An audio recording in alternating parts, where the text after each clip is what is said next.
네, 지난 한 해 동안 하나님께 찬양으로 영광 돌린 우리 할렐루야 찬양대, 금년에도 변함없이 찬양을 통해서 하나님께 영광 돌리시라고 우리 격려하고 또 감사하는 박수 한번 보내주시기 바랍니다.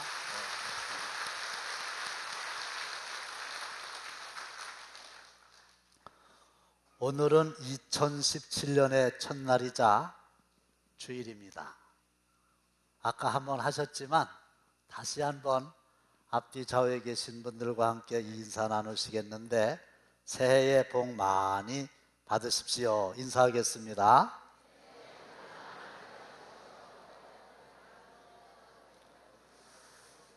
새해에는 경제적으로 곤핍함이 물러가고 풍성함이 함께 하시기를 바랍니다. 또 금년에는 건강이, 연약함은 물러가고 강건하게 되시기를 바랍니다. 또 인간관계에서는 갈등은 물러가고 평강이 함께 하시기를 바랍니다. 신앙적으로는 마귀는 물러가고 천사가 함께 하시기를 바랍니다.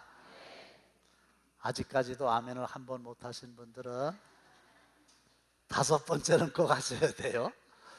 금년 한 해에 화는 물러가고 복이 함께 하시기를 주의 이름으로 축원합니다. 복을 받기를 다 원하시잖아요. 그런데 어떻게 하면 복을 받을 수 있는지 하나님이 비결을 말씀해 주셨습니다. 계시록 1장 3절 시작. 이 예언의 말씀을 읽는 자와 듣는 자와 그 가운데에 기록한 것을 지키는 자는 복이 있나니 때가 가까움이라. 아멘.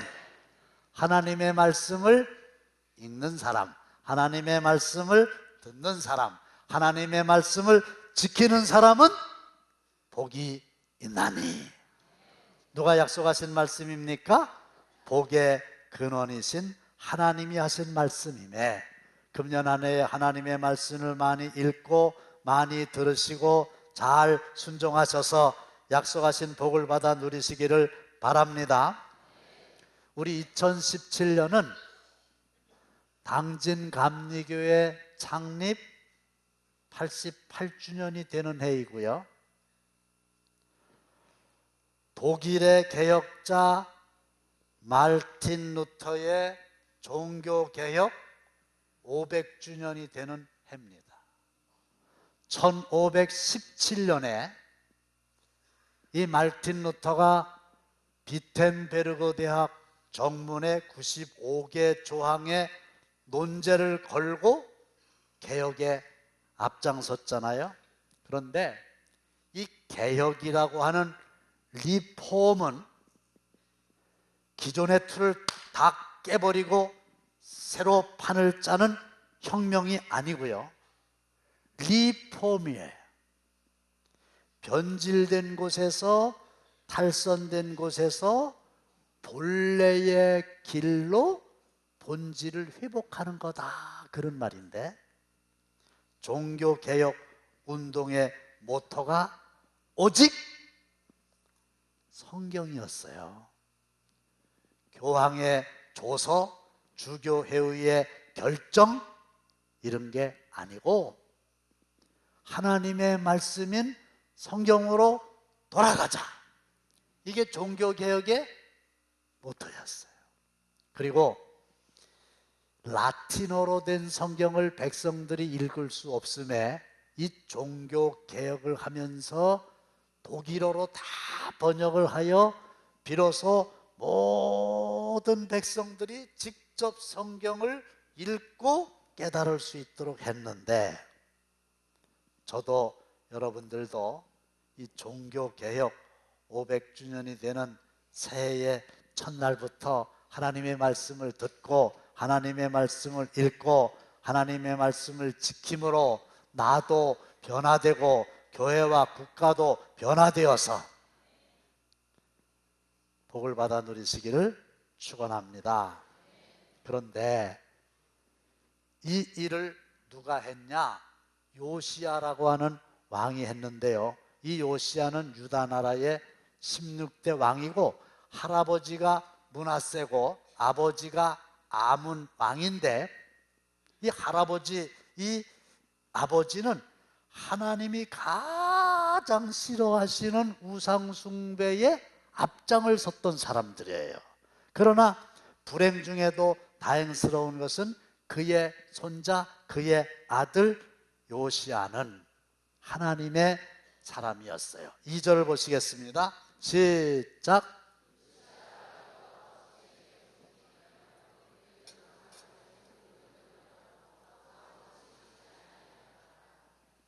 대단한 평가입니다. 열왕기 상하서에 보면은 왕의 이름이 쭉 나오는데 이렇게 요시야만큼 칭찬을 받은 왕이 없어요.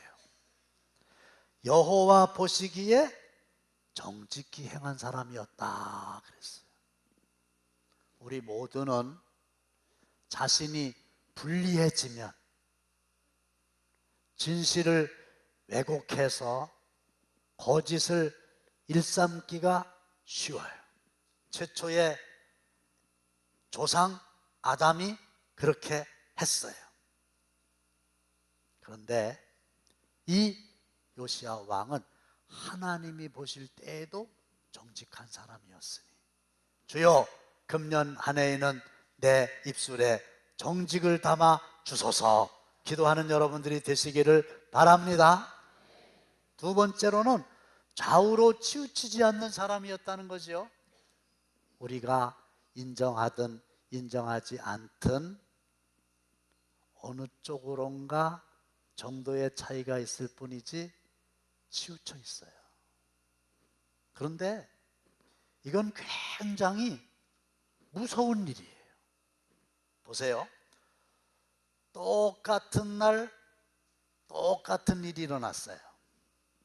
그런데 여당의 대변인의 논평과 야당의 대변인의 논평은 비슷한 정도가 아니라 아예 180도 달라요. 그 왜 그래요? 똑같은 날, 똑같은 사건인데 어떻게 논평이 정반대로 나오냐 그거예요. 여당은 여당 쪽에 치우쳐서 그 시각으로 바라보는 거고, 야당은 야당의 입장에 치우쳐서 그 시각으로 바라보는 거예요. 반기문 총장이 무슨 말을 했다 그러면 논평하는 데 보면 쫙 갈라지잖아요. 그게 왜 그래요? 치우쳤다는 얘기예요. 그런데 이 요시야는 좌로 치우치지도 않았고 우로 치우치지도 않았고 요즘에 얘기하는 진보도 아니고 요즘에 얘기하는 보수도 아니고 오직 하나님 중심. 할렐루야. 그래서 좌우로 치우치지 않았다는 게 대단한 신앙의 삶을 살았다는 얘기인데, 주여 금년 한 해에는 나로 하여금 좌로나 우로나 절대로 치우치지 않고 하나님 편에만 서게 하여 주시옵소서 기도하시기를 바랍니다. 그리고 이 요시야는 성전을 사랑하는 사람이었습니다. 어느 날 하나님의 말씀이 학개 선지자에게 임했어요. 학개서 1장 4절입니다. 시작. 이 성전이 황폐하였거늘 너희가 이때에 판벽한 집에 거주하는 것이 옳으냐? 대부분의 사람들은 성전보다 자기 집이 더 중요하고 대부분의 왕들은 성전보다 왕궁을 건립하기에 바빴어요. 그런데 요시야 왕의 관심은 성전에 있었으니 본문 5절입니다. 그들이 성전에 부서진 것을 수리하게 하라.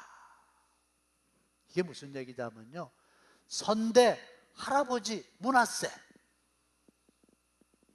선대 아버지 아문 왕이 우상을 열심히 숭배하다 보니 하나님의 성전을 아예 소홀히 해버렸어요. 몇 년이냐? 무려 56년을 그렇게 했어요. 그런데 요시야 왕이 이건 아니지 않냐. 6절 한번 읽겠습니다. 시작. 곧 목수와 건축자와 미장에게 주게 하고 또 제목과 다듬은 돌을 사서 그 성전을 수리하게 하라. 아멘. 목수, 건축자, 미장이 사람을 동원하고 제목, 다듬은 돌, 물자를 동원해서 성전을 수리하게 됩니다. 주여, 금년 한 해에는 내 집보다 하나님의 성전을 더욱 가까이 하게 하여 주시옵소서. 이 요시야 왕은 하나님 앞에서 정직하게 살았지요. 요시야 왕은 좌로나 우로나 치우치지 않았지요. 요시야 왕은 성전을 사랑했지요. 본받을 만한 사람이죠. 그런데 이것만 가지고는 리폼이 제대로 안 됩니다. 이것만 가지고는 개혁이 제대로 안 됩니다. 많이 부족합니다. 이 요시야 왕의 위대함은 어디에 있는가? 하나님의 말씀을 읽을 때에 그 하나님의 말씀이 불이 되고 몽둥이가 돼서 마음을 때림에 그 하나님 아버지의 말씀 앞에서 온전히 회개하고 새 사람이 됐다는 거예요. 본문 6절입니다. 시작. 대제사장 hil기야가 서기관 사반에게 이르되 내가 여호와의 성전에서 율법책을 발견하였노라. 이게 무슨 말이냐면요, 성전을 수리하라고 그랬잖아요. hil기야라고 하는 대제사장이 인부들을 데리고 성전을 수리하다가 그 성전 어느 곳엔가 처박혀 있던 율법책을 발견하게 된다 그랬어요. 배경이 좀 필요한데요. 배경 설명이 좀 필요한데요. 하나님의 말씀이면 이 성경인데 이런 성경 정도가 아니고 그 당시에는 파피루스라고 하는 짐승의 이 가죽에다가 서기관들이 하나님의 말씀을 붓글씨로 한자 한자 써서 보관을 하게 되니까 줄 잡아도 트럭으로 몇 트럭 되는 거예요.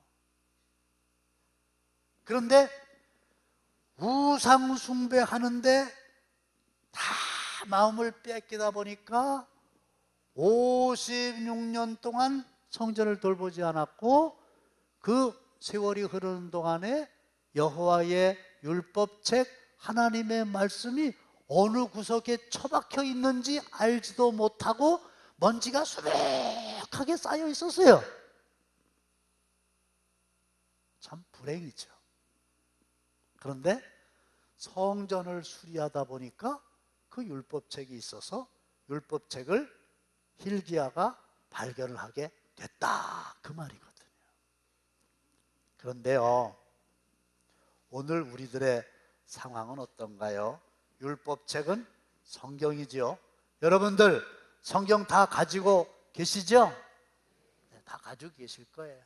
혹시 없으신 분은 교회 사무실에 오시면 드릴 수 있습니다. 근데 솔직하게 말씀을 드리면은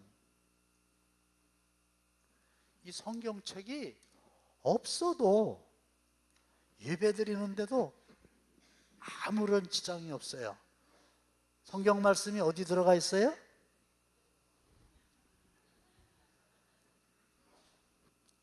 요 휴대폰 안에 들어가 있어요. 그래가지고 저도 이렇게 돼 있는데 보면은 신약, 구약, 찬송가, 뭐 교동문 다 있고요. 이 성경책 찾는 것보다 이거 찾는 게 더 쉬워요.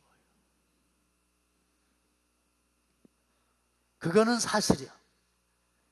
근데 제가 드리고자 하는 말씀은 이렇게 손안에 하나님의 말씀을 들고 다닐 수 있는 시대가 됐지만 그 구약시대의 율법책, 파피루스에 적은 거 그 트럭으로 싣고 다녀야 될 정도로 많은 분량이 한 권의 이 책 속에 다 들어가 있는 건 사실이지만 정말 우리가 하나님의 생명의 말씀인 성경을 가까이 하고 있느냐 그 말이죠. 므낫세 시대에 율법책이 어디 있는지도 알지 못하도록 방치되어 있다는 게 그 시대의 비극이었듯이 오늘날 많은 사람들은 성경을 가까이 하지 못한다는 데 문제가 있는 거예요. 일주일에 성경을 몇 장이나 읽으시나요? 그건 여러분들이 아실 거 아니에요. 아침마다 배달되는 신문에 투자하는 시간과 생명이 되는 하나님의 말씀을 읽는데 투자되는 시간 어느 게 더 많은가요? 여러분들의 차에는, 여러분들의 사무실에는 하나님의 말씀인 성경이 있나요? 교과서 없는 학생이 있을 수 없듯이 성경이 없는 성도는 있을 수가 없잖아요. 금년 한 해는 하나님의 말씀인 성경을 정말로 가까이 하시기를 바랍니다. 말씀의 사람들이 되시기를 바랍니다. 한 권의 책의 사람이 되시기를 바랍니다. 그런데 hil기야라고 하는 제사장이 율법책을 발견을 해서 이 율법책을 당시의 서기관 사반이라고 하는 사람에게 주어서 읽게 합니다.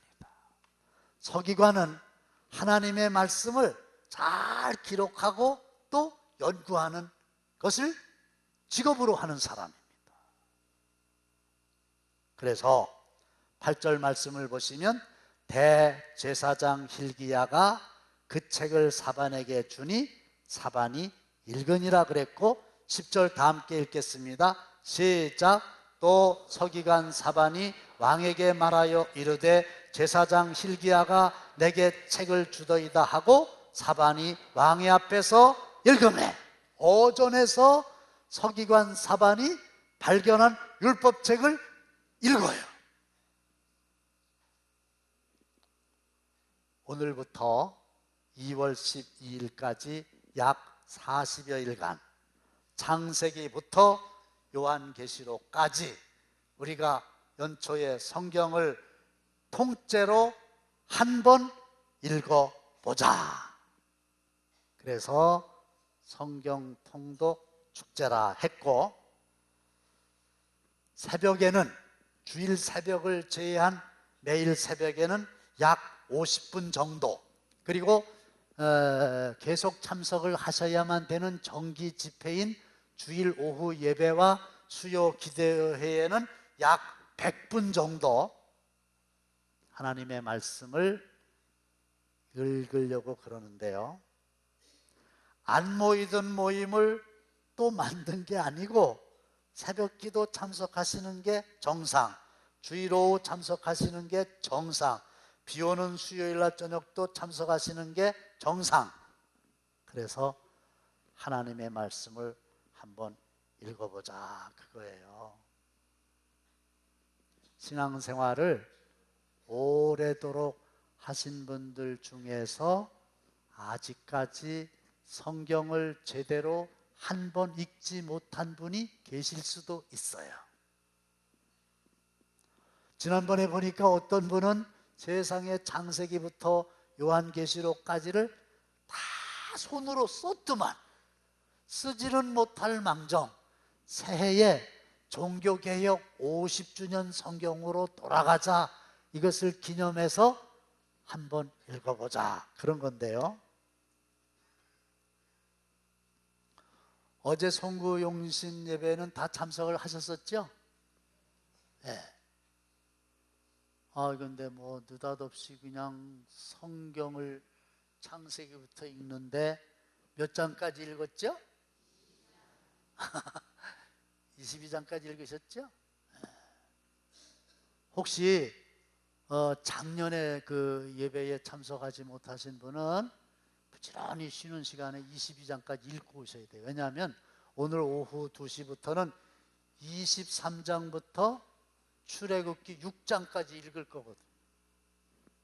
그런데 정말 부득이한 일이 있으신 분은 참석하지 않는 대신 언제 어디까지 읽어라 하는 것이 주보에 지금 다 나와 있으니까 그걸 보시고 집에서 읽으시면 됩니다. 그런데 제 경험을 봐도 하루에 집에서 성경을 몇십 장을 읽는다는 게 쉽지 않아요. 왜? 지금까지도 못했는데 그게 되겠어요? 그래서 여러분들이 그 요시야 왕이 성경을 율법책을 발견하고 그 율법책 읽는 것을 들었다 했으니 마음을 굳게 먹고 성경을 가까이 하시기를 다시 한번 축원합니다. 한번 여쭤볼게요. 띄우지 말으세요. 성경에 하하하하하며 이런 말이 있을까요? 다시 한번. 저와 여러분들이 가지고 계신 성경에 하하하하하며 이런 말이 있을까요? 대답 안 하시는 분은 모르니까 목사님이 빨리 답을 얘기하시오 그런 거잖아요. 그죠?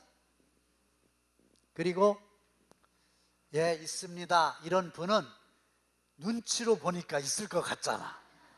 그러니까 이제 실력으로 있다는 게 아니라 눈치로 있다는 거거든. 왜냐? 어디에 있냐 물으면 어디에 있다 대답을 해야 될 거 아니겠어요?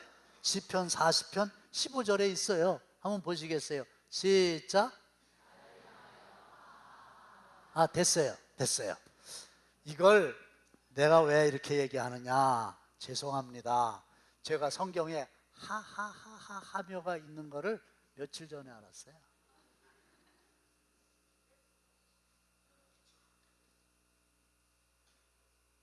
개역 성경을 개역 개정으로 바꾼 탓도 있지만 말이 그렇지 이 창세기부터 요한계시록까지를 쫙 읽는다는 게 쉽지 않아요.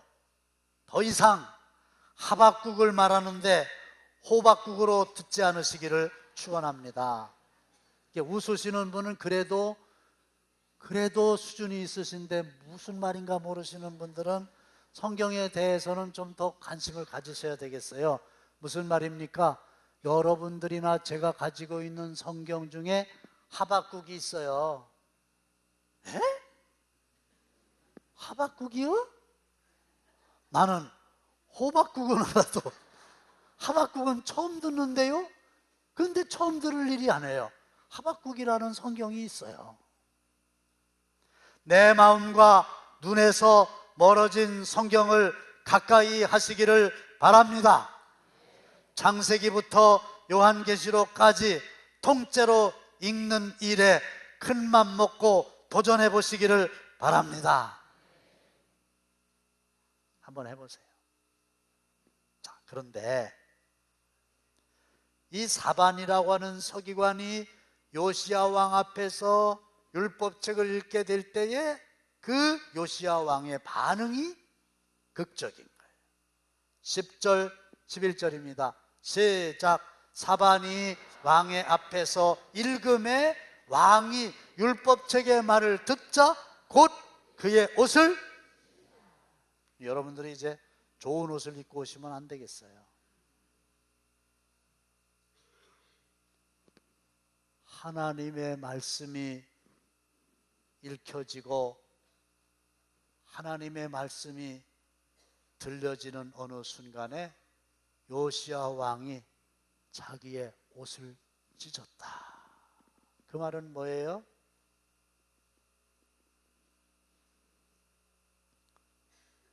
자신의 죄를 깨닫고 그것 때문에 너무 마음이 괴로워서 마음을 찢어야 되는데 깨닫는 순간에 마음을 찢을 수가 없으니까 마음을 찢고자 하는 그 심정으로 자기의 옷을 찢어.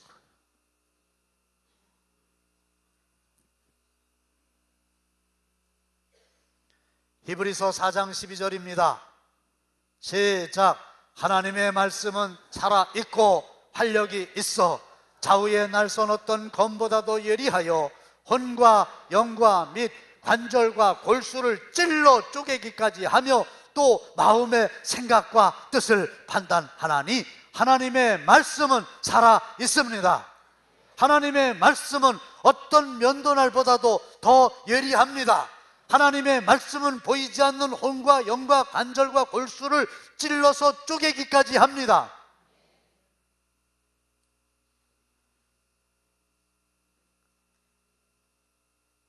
성경의 저자인 성령께서 말씀을 통하여 역사하시면 어느 순간에 어느 한 개인에게 하나님의 말씀이 뇌마로 나에게 하시는 말씀으로 팍 다가오게 되면은 깨닫는 은혜가 임하게 되고 100번 1000번 들었어도 깨닫지를 못하면 삶이 변화되지 않는데 요시야는 하나님의 말씀을 깨닫게 되고 옷을 찢었다는 거죠.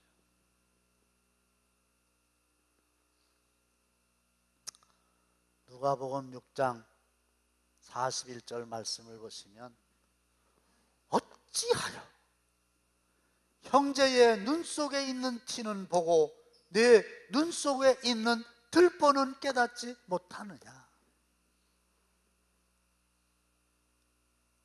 이 말씀이,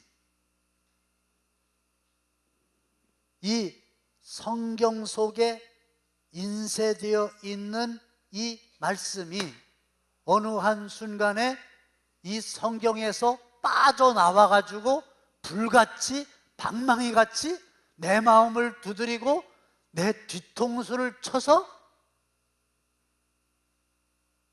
기절할 정도, 이렇게 충격을 줘.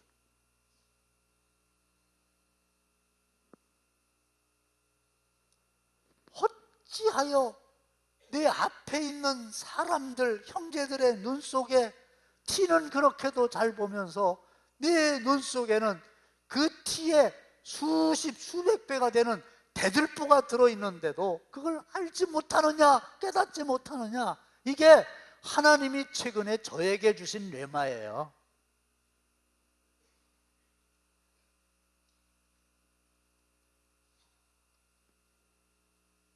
근데요,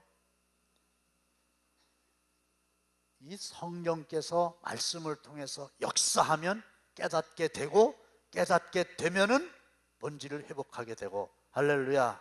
그게 개혁이라는 거예요. 그리고 한 개인이 변화될 때 공동체의 변화를 가져오게 되는 거예요. 시간이 없어서 더 말씀을 못 드리는데, 말틴 루터의 개혁은 독일에서 머물지 아니하고 스코틀랜드로, 그리스로, 영국으로, 프랑스로, 네덜란드로 나아가서는 전 유럽을 변화시켰잖아요. 중요한 거, 결론이 뭐냐?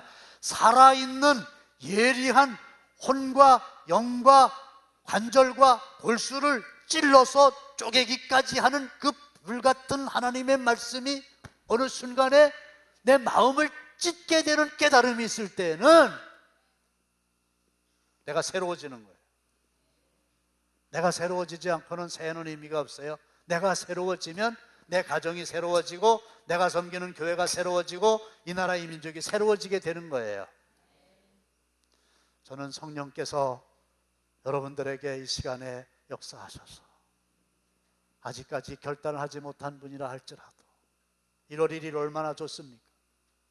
내가 그것도 1년 내내 하는 것도 아니고 그냥 40일 설 연휴는 쉬고 이틀 동안 좀 하나님의 말씀, 이거 들어야 믿음이 생긴다고 그랬는데, 생명의 말씀이고 진리의 말씀이고 이 율법의 도를 떠나면 안 된다고 했는데, 큰맘 먹고 서로 격려하고 한마음 되고 앞장서고 도전해서 성경을 다 읽고 간증하는 기쁨에 동참하게 되시기를 주님의 이름으로 축원합니다. 이제는 우리 주 예수 그리스도의 은혜와 하나님 아버지의 극진하신 사랑하심과 성령님의 감동 감화하심이 말씀 앞에 옷을 찢고 마음 찢어 회개하며 내 자신이 개혁되기를 원하는 모든 성도들의 머리 위에, 그리고 각종 예물 믿음으로 하나님 앞에 봉헌한 성도들의 손길 위에 영원토록 함께 하시기를 간절히 축원하옵나이다. 아멘.